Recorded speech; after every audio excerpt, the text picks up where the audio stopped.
I used to think the worst betrayals came from enemies. But I was wrong. The deepest cuts come from the people who look you in the eye, smile, and call you family.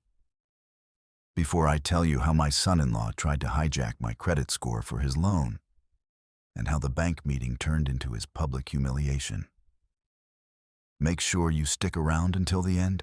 You'll want to hear every detail of how I turned the tables.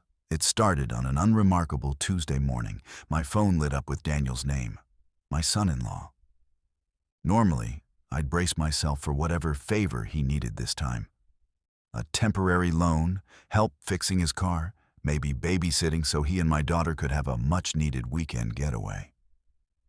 But his tone that morning was different. Measured, almost rehearsed. "Hey, Jim," he said, using the casual tone he pulls out when he wants something. "Listen, I've got a quick appointment at the bank this Friday, and it'd really help if you came along. Just a formality, nothing complicated, shouldn't take more than an hour." A formality. I've learned that whenever Daniel uses that word, it's anything but.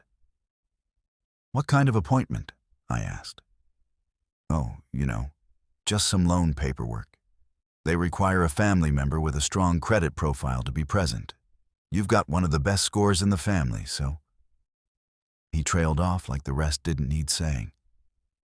My stomach tightened. I might be in my early 60s, but I've been around enough to know the smell of a setup when it's in the air. "So, you want me to co-sign something?" I pressed. No, he said too quickly. "Nothing like that, just... They like to see stability. Your presence will make everything smoother. It's a win-win." I could hear my daughter, Emily, speaking faintly in the background. Her voice was tight, strained. "Daniel, don't..." Then the line went dead. That was my first red flag. I called Emily later that afternoon. She picked up on the second ring but spoke in a hushed tone, like she didn't want Daniel to overhear. "Dad, maybe you shouldn't..." she began. Then she stopped. "Emily," I said, keeping my voice calm, "what's really going on here?" "I can't," she whispered. "It's complicated. Just be careful." Then she hung up. That was red flag number 2. I've been careful with money my whole life. I built my credit score through decades of paying bills on time, living within my means, and saying no when something didn't add up. And now, my gut told me Daniel's formality was about to put all of that at risk. I spent the next evening digging. I pulled my latest credit report and scanned every line. Nothing unusual yet. Then I started looking into Daniel. Overdue utility bills, a maxed-out credit card, a personal loan he'd been making minimum payments on for months, and a car lease that was already in default. It didn't take a genius to see the pattern. By Thursday night, I had a neat folder with everything: my credit report, his public debt records, and copies of emails he'd sent me in the past about temporary money issues. If Daniel thought I was walking into a bank blind, he was in for a surprise. Friday morning, he showed up at my door dressed like he was closing a business deal. Pressed shirt, polished shoes, fake confidence oozing from every pore. "Ready, Jim?" he asked, flashing the grin he uses when he's already decided the outcome. I locked my front door, slid the folder under my arm, and nodded. Ready as I'll ever be.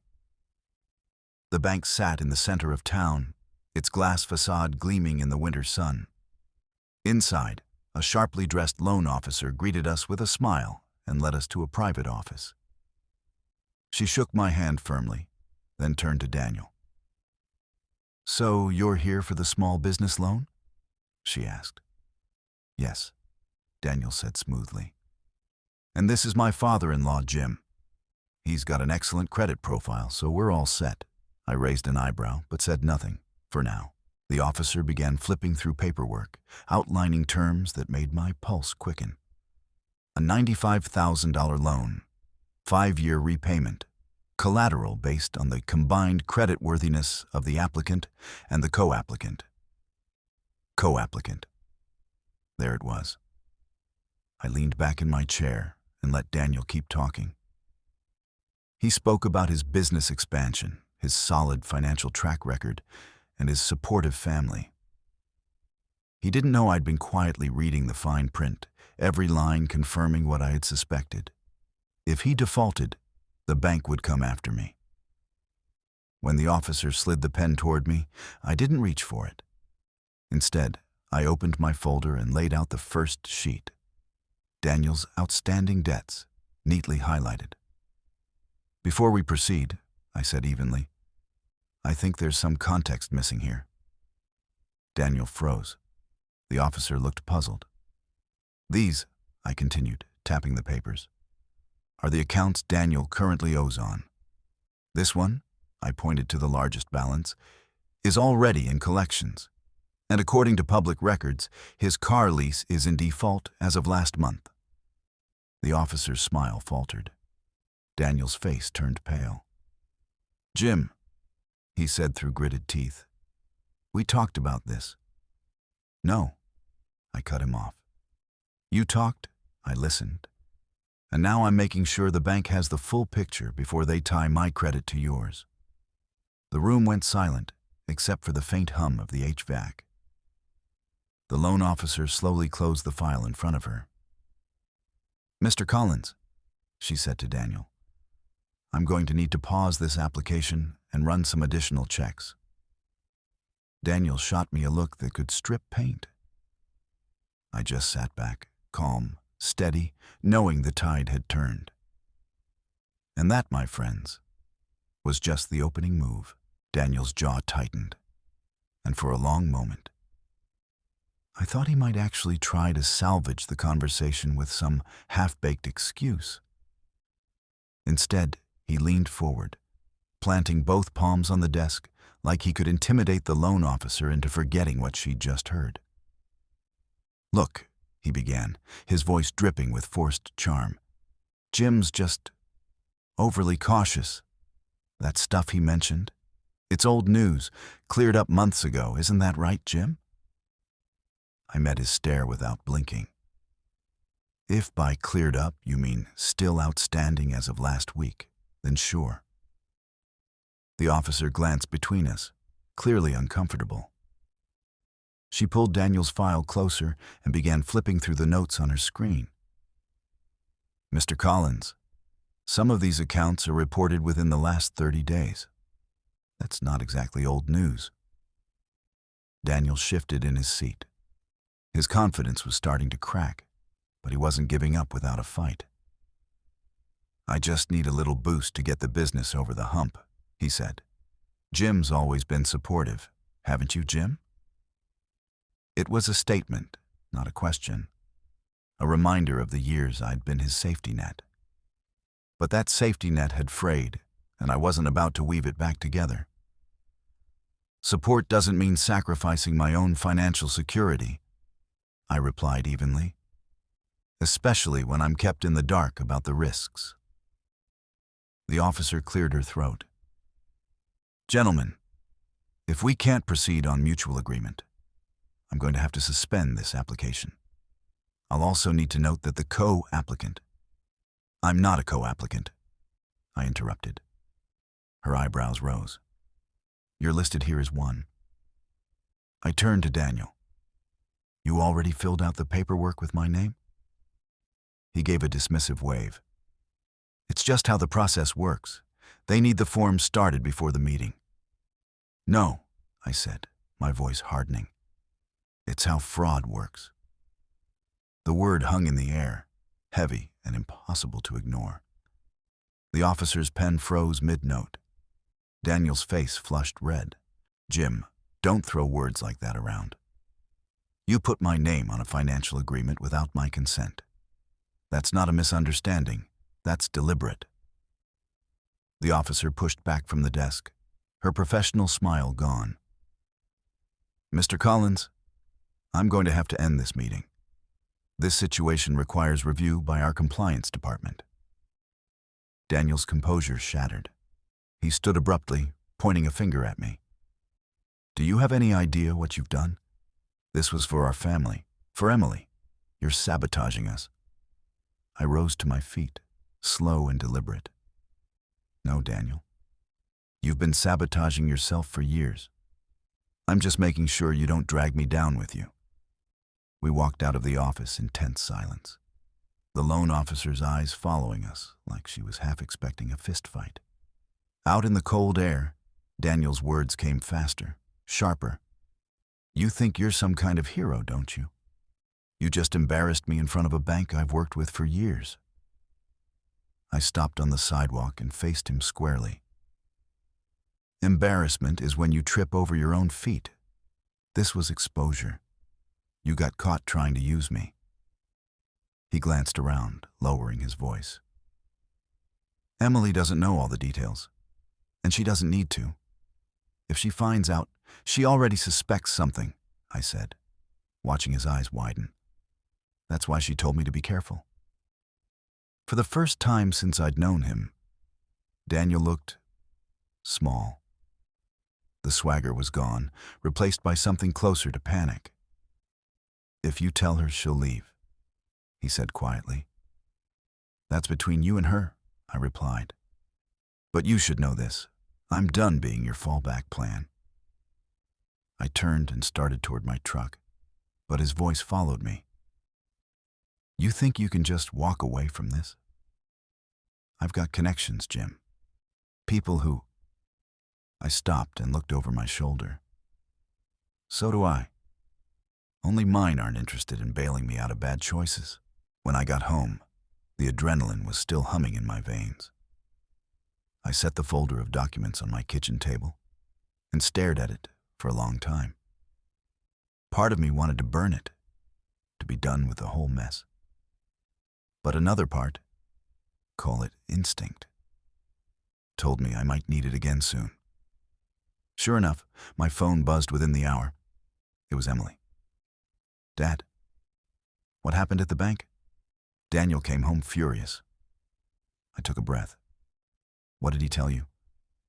That you humiliated him? That you ruined a deal that would have helped us? Did he mention that he put my name on loan paperwork without asking me? Silence. Then, softly, no. I could hear the hurt in her voice. Not anger at me, at him. Emily, I said, I'm going to send you something. I need you to read it before you say another word to him. I emailed her the documents and waited. 10 minutes later, my phone rang again. This time her voice was shaking. Dad, I didn't know. I swear I didn't know. I believe you, I said. But now you do, and you have to decide what that means for you. We talked for nearly an hour. She cried. I listened. By the time we hung up, I knew this wasn't over. Daniel wouldn't let it go, not because of the money, but because I'd challenged his control. And men like Daniel, they don't forgive that. For the next 2 days, things were quiet. Too quiet. I've learned over the years that silence after a confrontation isn't peace. It's preparation. And I knew Daniel well enough to recognize that he wasn't the type to lick his wounds and move on. He was planning something. By Sunday afternoon, my phone started lighting up. First, it was Emily, her tone strained. Dad, Daniel's been talking to some of my friends. He's saying you've been trying to sabotage him for years, that you've never liked him. I almost laughed. Emily, I've given that man more chances than I give myself. He's spinning the story because he can't defend what he did at the bank. I know, she said, her voice cracking. But he's making it sound like you're against us, like you don't want us to succeed. That was Daniel's first move, paint me as the enemy. And unfortunately, gossip spreads faster than truth. By Monday, I was getting polite but loaded questions from people in town. Everything okay with the family, Jim? Or the ever subtle, heard you and Daniel had a little disagreement. The one that really got under my skin was from an old friend who'd known me for 30 years. Jim, If you needed help with your finances, you could have just asked instead of trying to ruin your son-in-law's credit. That's when I realized Daniel wasn't just twisting the story. He was flipping it entirely. In his version, I had been the one desperate for a loan, and he'd heroically tried to help.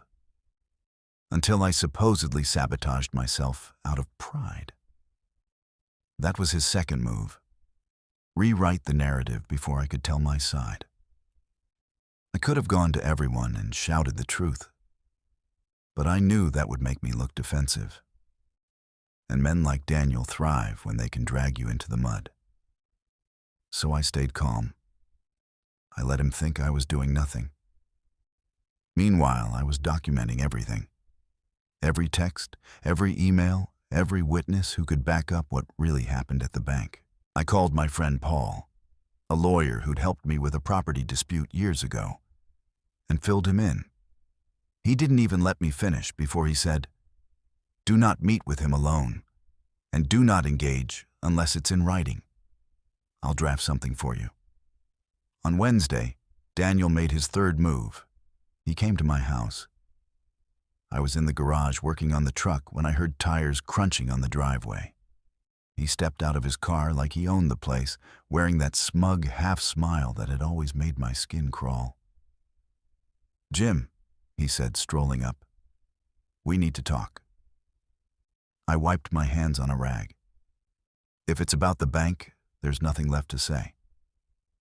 "Oh, there's plenty to say," he replied, leaning against the workbench like he was settling in for a friendly chat. "See, you've made me look bad. And that's not just embarrassing, it's bad for business. People talk and my reputation matters." I folded my arms. "Maybe you should have thought about your reputation before putting my name on a loan without asking." His smile faltered for half a second before snapping back into place. "You and I both know this could have worked out. But now, because you decided to play the hero, Emily's upset, my clients are questioning me, and I'm in a hole. You're going to help me fix that." I laughed once, short and sharp. Not happening. Daniel stepped closer, lowering his voice. "Jim, I've got no problem making you look like the unstable one. You think people won't believe me? Half of them already do." There it was, the real threat. Not violence, not even money. Reputation. He knew how much it mattered in a small town. I didn't rise to it. Instead, I said, "Daniel, you've got one option. Stop talking about me. Stop trying to involve me in your mess and start fixing your own problems. Otherwise, the next time we're in the same room, it'll be in front of a judge." His jaw tightened, but he didn't push it. He turned, walked to his car, and before getting in, he called over his shoulder, "You're going to regret this." As I watched him drive off, I realized something important. Daniel wasn't just angry. He was scared. Not because I'd ruined his loan, but because I'd proven I could stop him, and men like him hate losing control. That night, I got a call from Paul. "Jim, I'm sending you a cease and desist draft. If he keeps talking, we escalate. Also, you might want to check your credit report regularly for the next few months." The next morning, I did exactly that. And what I found nearly made my blood run cold. There was a new inquiry on my credit file, dated just 2 days after the bank incident. And it wasn't from that bank. Daniel was still trying. The moment I saw the new credit inquiry on my report, my stomach clenched like a vice. It wasn't from our local bank. It was from a lender I didn't recognize. The name was something generic, Northland Financial Group. I'd never done business with them, never even heard of them until that moment. I stared at the date again. 2 days after the bank incident. Daniel didn't just walk away from that failed meeting, he went looking for another door to kick down. And if he'd managed to get my information once without my permission, there was no reason to think he wouldn't try again. I grabbed the phone and called the number listed for Northland Financial. After sitting through an automated menu long enough to memorize every option, I finally got a human being. Northland Financial, this is Jenna. How can I help you? Yes, I said, keeping my voice steady. I'm seeing a hard inquiry on my credit report from your company dated last week. I never authorized it. I need to know who initiated that. There was a pause, the faint clicking of a keyboard. Okay, sir.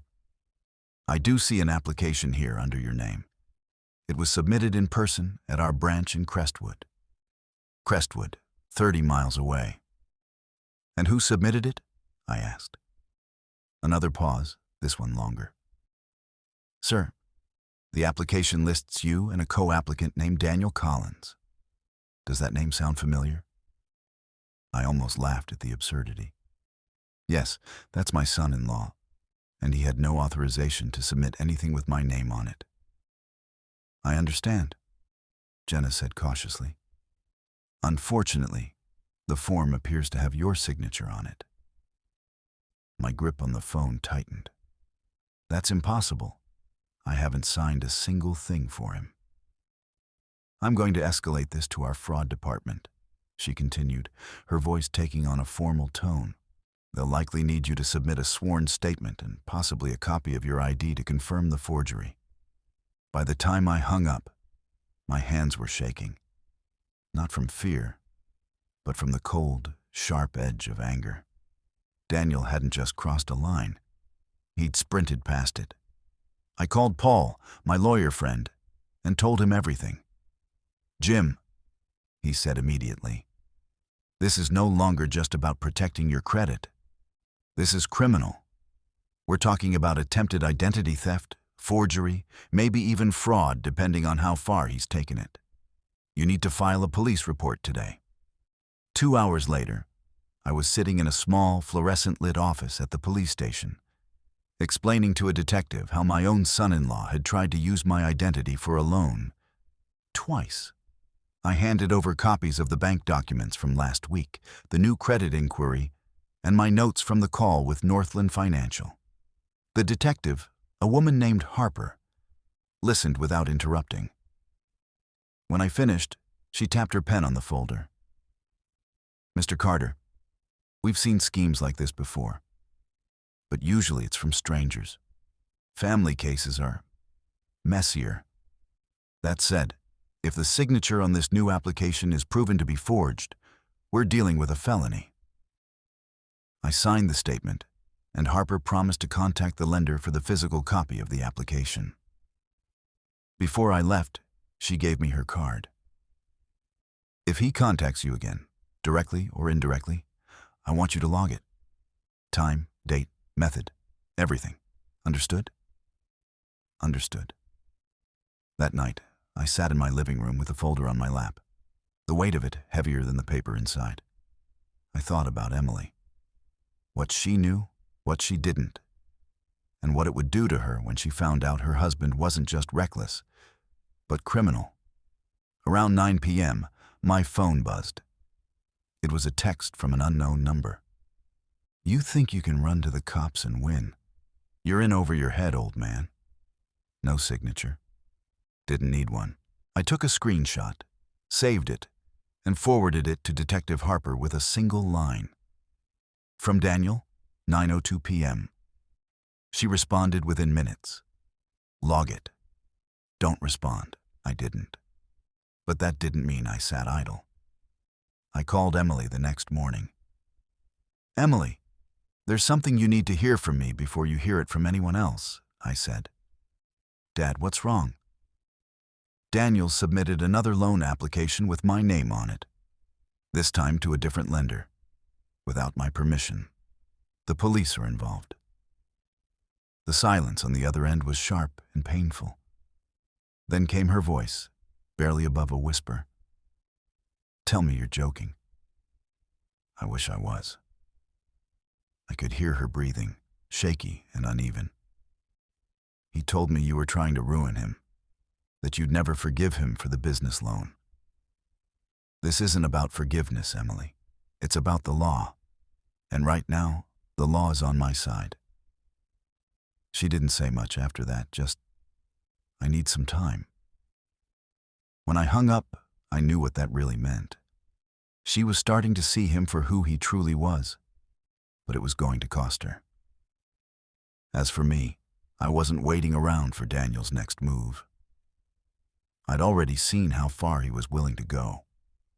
And now, I was going to make sure that when he took his next step, it would be straight into a trap he couldn't crawl out of. By Thursday morning, I was done playing defense. Daniel had already shown me that he wouldn't stop until he either got what he wanted or got caught, and I intended to make sure it was the latter. I called Paul first. "We need to get ahead of him," I said. "Good," Paul replied. "Because Detective Harper and I have been talking. We can set up a situation where any further attempt he makes will be irrefutable proof of intent. You game?" I didn't even hesitate. "Tell me what to do." The plan was simple on paper, risky in execution. We'd create an opportunity for Daniel to think he could get my cooperation on paper, while actually recording every move he made. The bait would be a fictional investment deal that looked like I was suddenly open to helping him with financing, but only under certain conditions. Those conditions would require him to submit documentation, giving him the perfect chance to either forge my signature again or alter the terms without my consent. If he took the bait, Harper's team could hit him with a clean, airtight case of attempted fraud. Step 1 was making contact. I drafted a short, calculated text. "Daniel, I've been thinking. I might be willing to revisit the financing idea if it's something smaller, short-term. We should talk." I sent it mid-morning. By lunch, my phone buzzed. "Knew you'd come around. Let's meet tonight. 7 p.m. My place?" Perfect. Before heading over, I stopped by Harper's office. She gave me a small black device no bigger than a pack of gum. "This records audio and video. Keep it on you. And remember, don't agree to anything on your end. Just let him talk." At 7 p.m., I knocked on Daniel's apartment door. He opened it with that trademark smirk, already convinced he'd won. "Jim, glad you're here. I've got something to show you." We sat at his kitchen table, and he slid a folder across to me. "This is the revised plan. Smaller loan, quicker turnaround. You co-sign, I cover payments, everyone wins." I flipped through the pages, my eyes catching on the fine print. The loan amount was still higher than I'd expected, but more importantly, my name was already pre-filled, again. No signature this time, but the setup was obvious. "I thought we'd talk numbers first," I said. "Numbers are just details," he replied, leaning back like a man who thought the deal was already done. "What matters is trust, and you owe me that after what happened at the bank." I let the comment slide. "So, what's the collateral?" "My business assets," he said. I raised an eyebrow. "You mean the ones already tied up in debt?" His jaw tightened, but he pushed on. "Look, I've got a side investor lined up. We just need the approval, and we're golden. Once we file this, the funds hit in a week." That's when he slid the pen toward me. It was the moment Harper had told me to wait for, the moment he crossed the line from talk to action. I didn't pick up the pen. Instead, I asked, "And what happens if your other investor backs out?" "They won't," he said, a little too quickly. "But if they did?" I pressed. His eyes narrowed. "Then you'd cover it. That's what family does." There it was, plain as day, an admission that he expected me to be financially on the hook. I leaned back, deliberately letting a pause stretch between us. "You know, Daniel, I've been recording this whole conversation." The color drained from his face. "You're bluffing." I tapped the small device in my shirt pocket. "No bluff. And right now, A detective is listening to everything you just said. You've just admitted to trying to use me as collateral for a loan you can't secure on your own. Twice.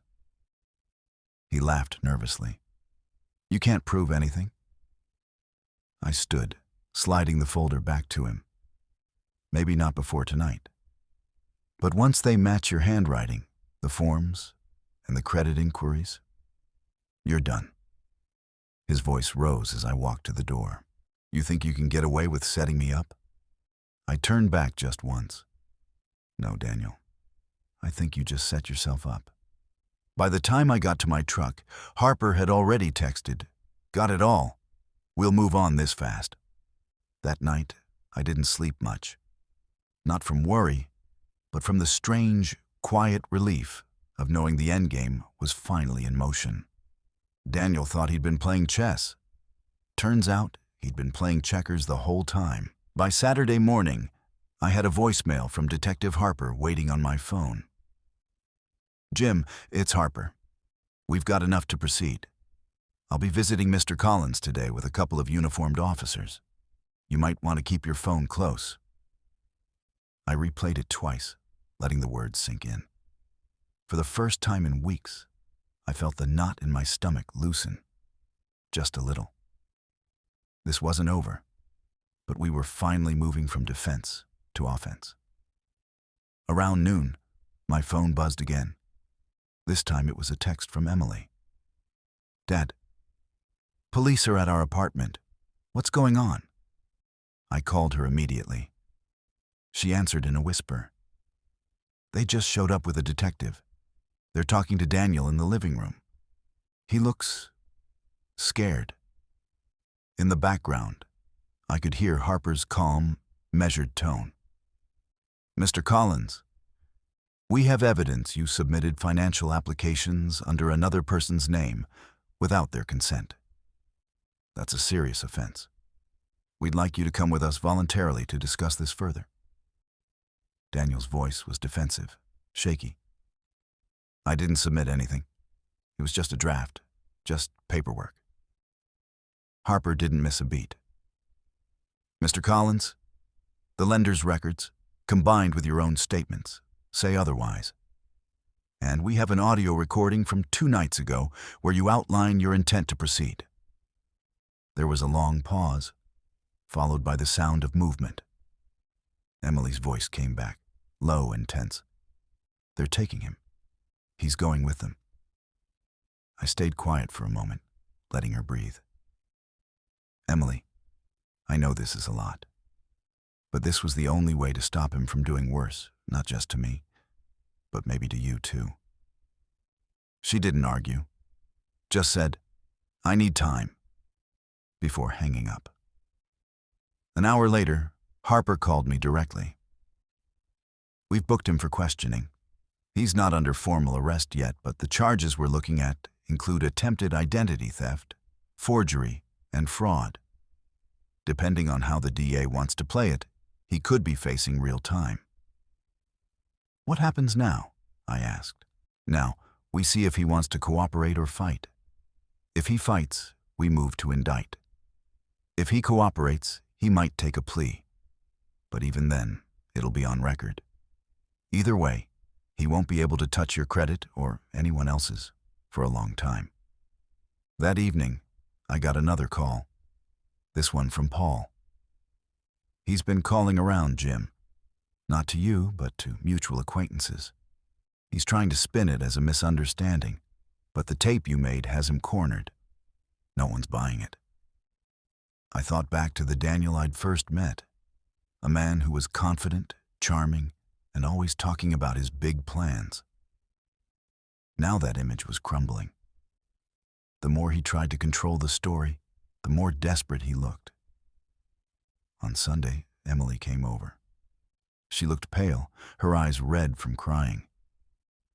"I listened to the recording," she said without preamble. "Dad, I didn't want to believe it. But there's no way to explain what he said. He was going to put everything in my name if you didn't agree. He said, you were old enough that it wouldn't matter if it hurt your credit." Her voice broke on that last part. I put a hand on her shoulder. That's why I couldn't let it slide. She nodded, wiping her eyes. I don't know what I'm going to do.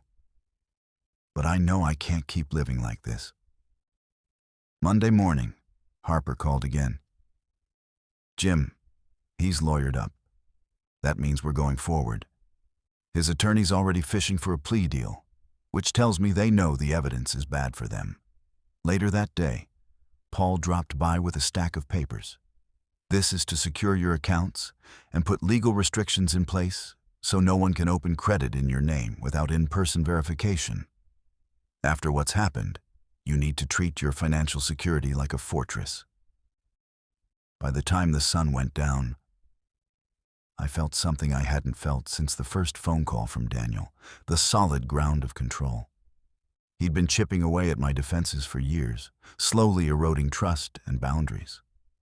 But now the tide had turned. And for the first time, he was the one scrambling for footing. That night, just before bed, my phone buzzed with a blocked number.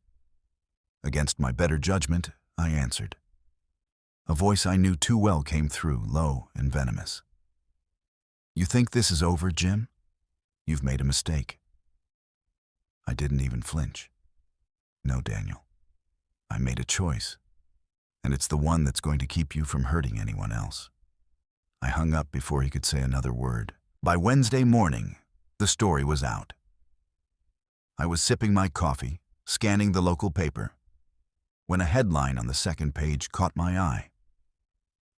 Local businessman under investigation for fraud, identity theft. The article didn't name me, but it didn't need to. Anyone who knew Daniel knew I was the family member in question. The piece quoted law enforcement sources about a forged loan application, a history of debt, and a pending decision from the district attorney's office. Within hours, my phone started buzzing, not with accusations this time, but with apologies. People who had believed Daniel's earlier version of the story were suddenly backpedaling, offering lines like, "We didn't have the full picture and I should have known better." It wasn't satisfaction I felt. Not exactly. More like a quiet validation. The truth had a way of working its way out, even if it took longer than you wanted. Daniel, on the other hand, wasn't taking it quietly. That afternoon, a mutual acquaintance, Greg, stopped by. He leaned against my fence, shaking his head. "He's losing it, Jim. I ran into him downtown and he was telling anyone who'd listen that you set him up. Said you were working with the cops from the start." I let out a short, humorless laugh. He's not wrong about that last part. Greg lowered his voice. He looked bad, sweating, rambling, snapping at people. It's like he knows the walls are closing in. Later that day, Harper called with an update. The DA's office is filing 3 charges: attempted identity theft, forgery, and fraud. Because you caught it before the funds were dispersed, it's not as heavy as it could have been. But these are still felonies. If he pleads out, he could be looking at probation and restitution. If he fights and loses, he's looking at time. I leaned back in my chair, letting the weight of that sink in. And if he tries to go after me again before this is resolved? Then we add witness intimidation to the list. Harper said plainly, "Trust me, he's on thin ice." That night, Emily came by again. She looked tired, older somehow, like the last week had taken years from her. "They served him the papers today," she said quietly. I was there. He didn't yell, didn't even argue, just stared at them like he couldn't believe it was real. I nodded. Reality has a way of catching up. She hesitated, then added, "Some of his friends are cutting ties. People he's done business with are pulling their money. One guy called and told him if he even sees his name in a contract, he's out." The cracks were widening. 2 days later, I saw it with my own eyes. I was at the hardware store when Daniel walked in. He looked smaller. His clothes were wrinkled, his hair unkempt. He spotted me by the counter and froze. For a moment, I thought he might say something. But instead, he turned sharply and walked back out without buying a thing. I didn't chase him. I didn't need to. The battle had already shifted. This wasn't about shouting matches or public confrontations anymore. It was about watching a man's carefully crafted facade collapse under the weight of his own actions. On Sunday, Paul came over with another update. His lawyer's pushing for a deal. The DA is willing to listen if he admits to everything and agrees to restitution. But Jim, there's something else. He handed me a thin manila envelope. Inside were copies of 2 more inquiries on my credit report, both from lenders in other states. They're old enough that they were probably denied instantly, Paul said. But they prove he's been fishing for a while, maybe even before the bank meeting. This wasn't a one-off bad decision. It was a pattern. That hit me harder than I expected. It meant that all the times I'd given him the benefit of the doubt, all the moments I'd assumed were isolated lapses. They weren't. They were part of a long game I'd never seen coming. That night, I sat in my kitchen with the envelope in front of me. The storm outside rattled the windows, but inside, I felt a strange calm.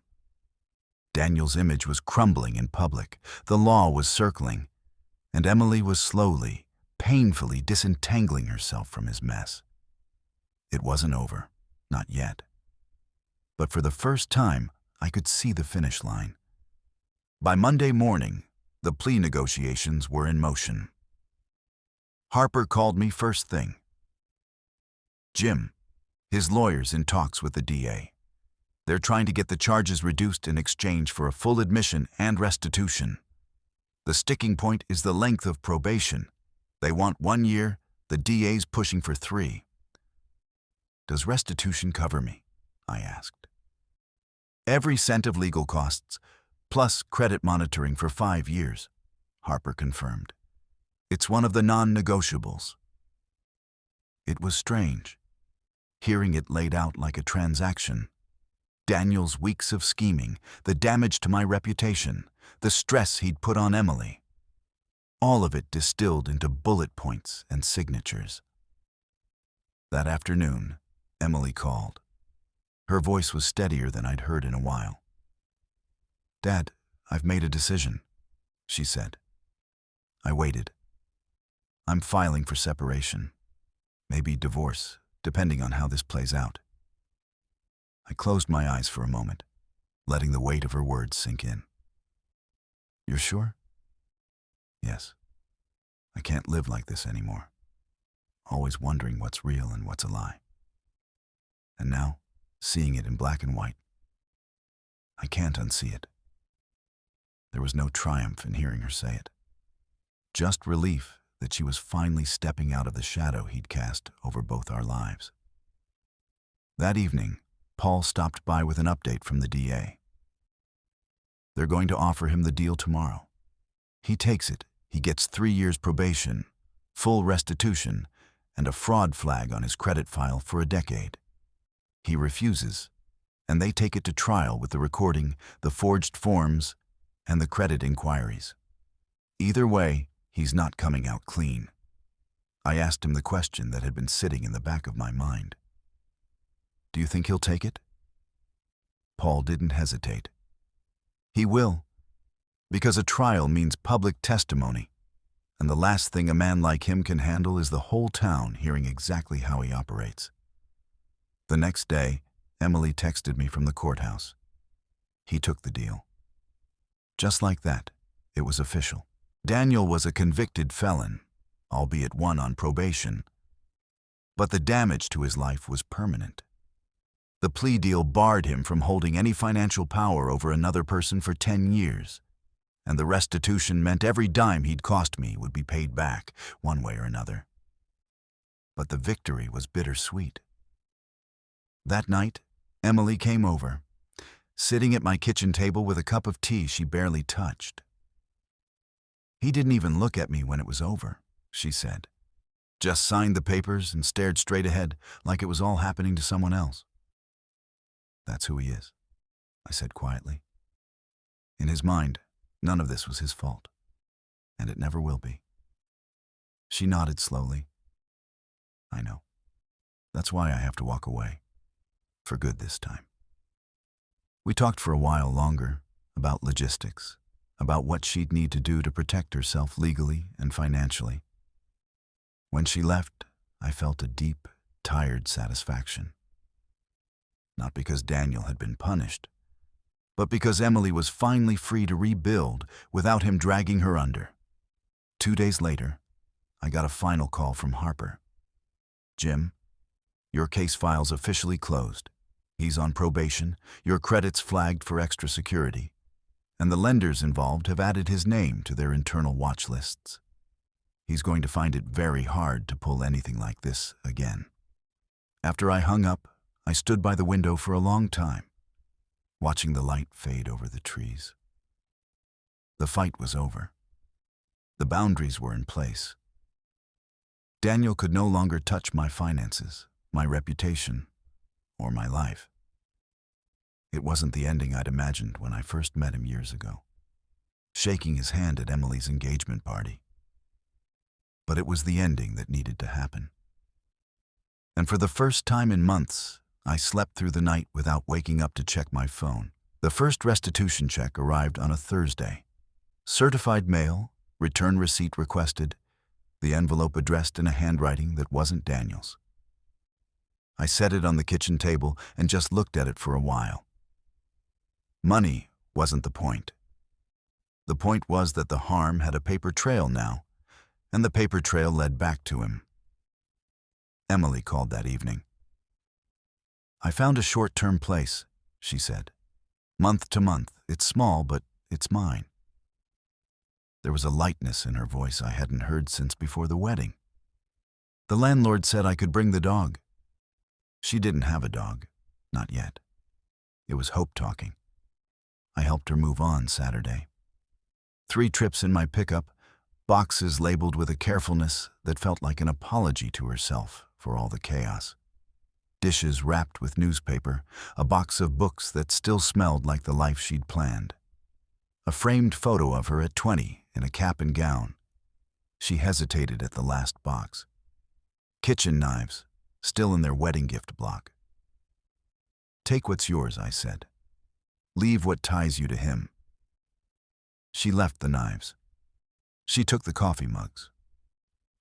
On the way back from the final trip, we stopped at a hardware store for a deadbolt, a peephole, and a motion light.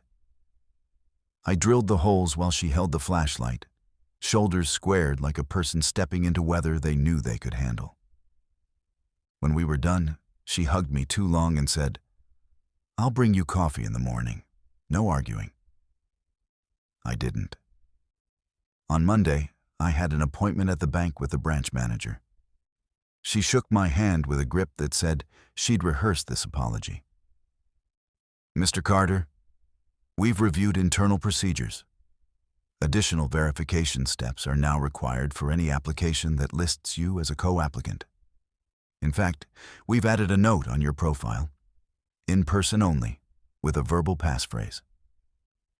She slid a form across the desk. "Choose a phrase only you would know." I wrote 4 words Ellen had said to me on a cold morning in 1989 and slid the form back. The manager nodded like she understood more than the words. "We're also holding a training for our loan officers," she added. "What happened to you will be part of it." I didn't need them to use my name. I needed them to remember the lesson. Paul met me afterward at the diner across the street.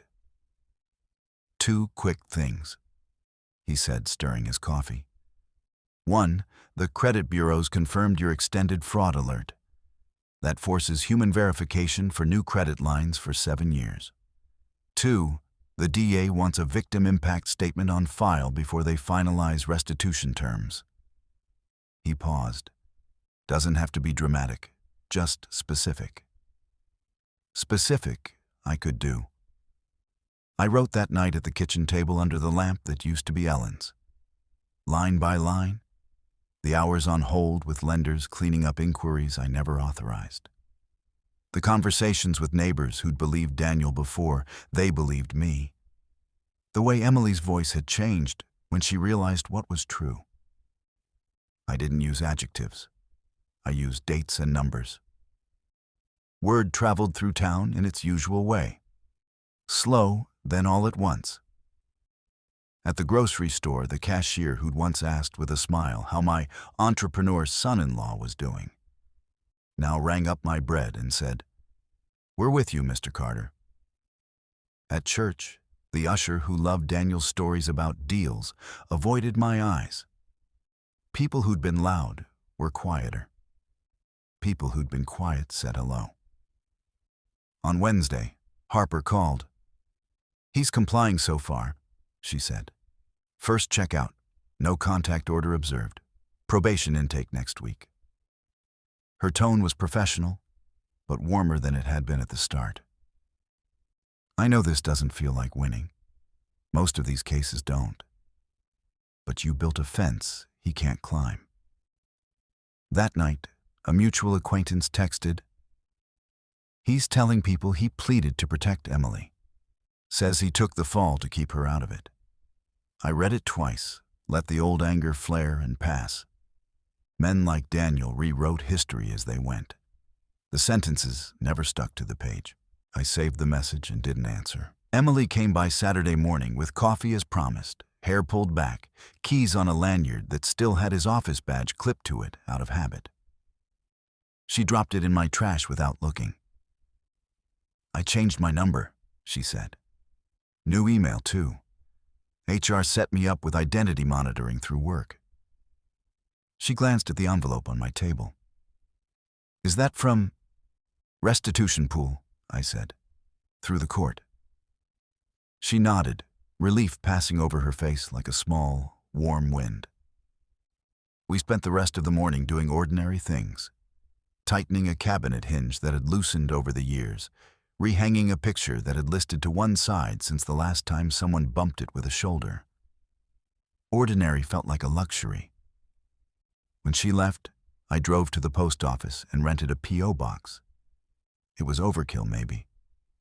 But it drew another line between my life and whatever Daniel thought he could still reach. Back home, I called my insurer and added a rider that would flag any attempt to change my beneficiary without in-person notarization. The agent on the phone said, "It's unusual, but not unheard of," in the tone of someone who'd heard everything twice. Late that afternoon, I took a walk around the block.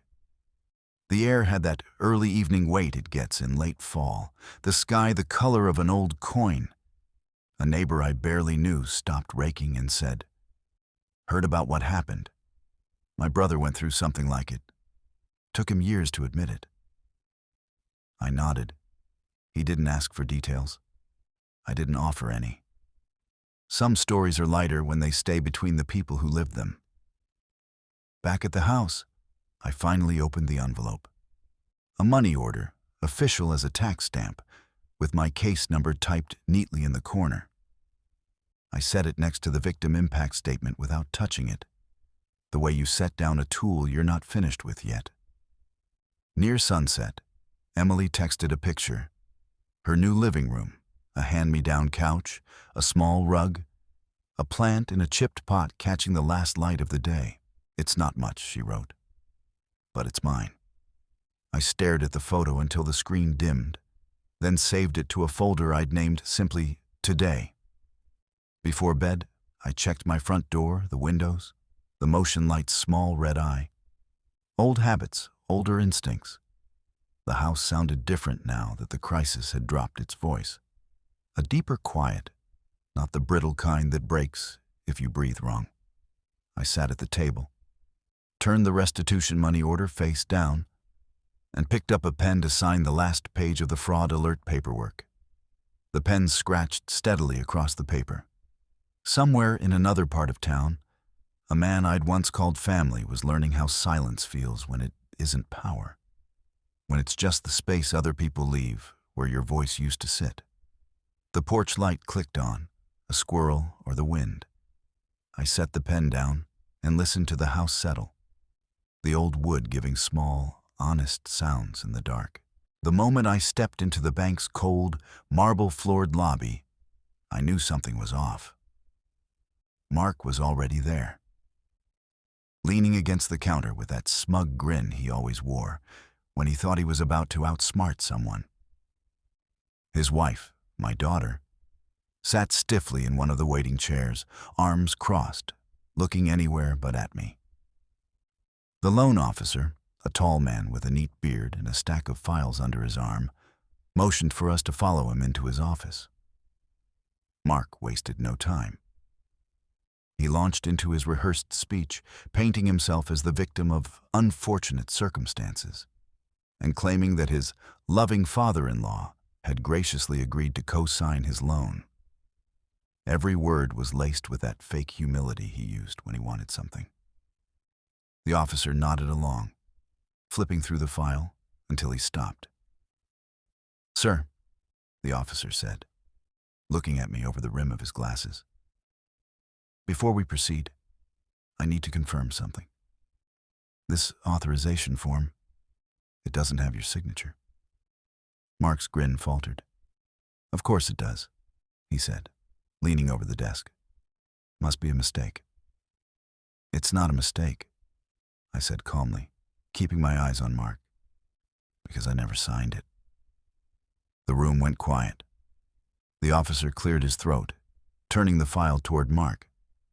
"Without a valid signature, we can't process this loan." Mark's face flushed red. He stammered, tried to recover, but the officer cut him off.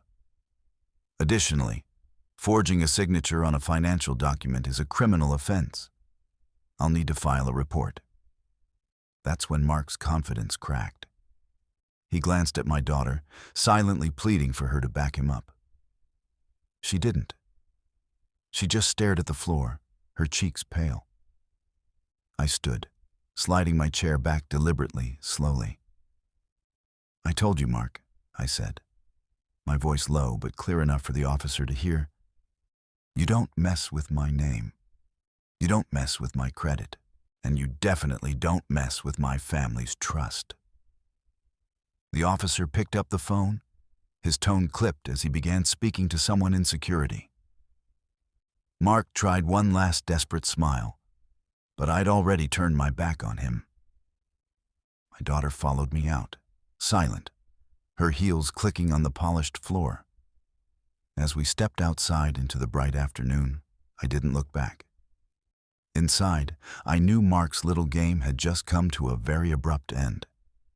And this time, he wouldn't be talking his way out of it.